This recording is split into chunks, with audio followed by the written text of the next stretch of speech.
Hello guys! So, today's video kay naami sa parlor no I am with my daughter.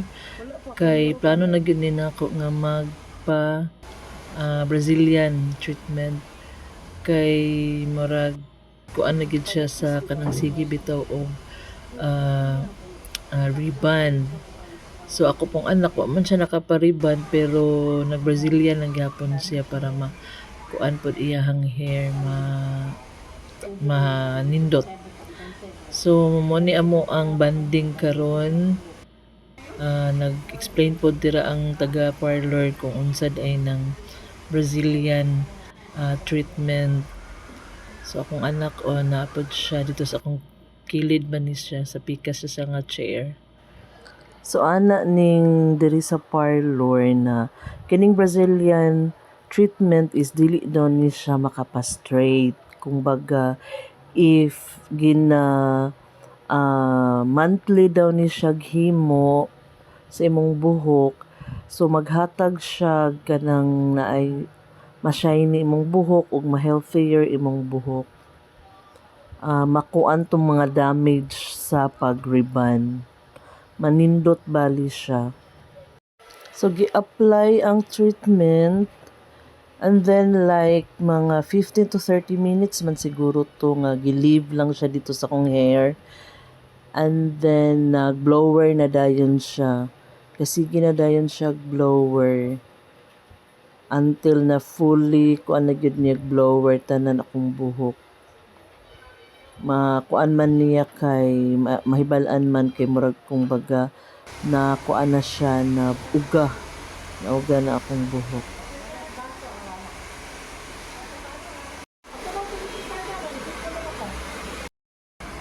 Ani nga time kay akong gisampungan akong ilong kay naay lain no murag lain nga kuan siya isog siya nga kuan sa treatment murag gikan daw to sa medisina sa aning treatment kay lain siya sa halang siya sa mata then kuan pod siya sakit siya sa ilong dapat gid ni ani pag mining ani mag-mask gid siya no dapat ang ako unta ani naka-mask unta akong anak gitagaan og mask atong nagatiman sa iyang hair no then ako wala ko ni ani lang so lang ma-feel na ko na hapdo siya sa ilong ug sa mata.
So naghulat na lang ko sa akong anak no nga mahuman pud siya kuan kanang Brazilian treatment na makita ang gud nga giayo gud og kuan ang iyang buhok ba giayo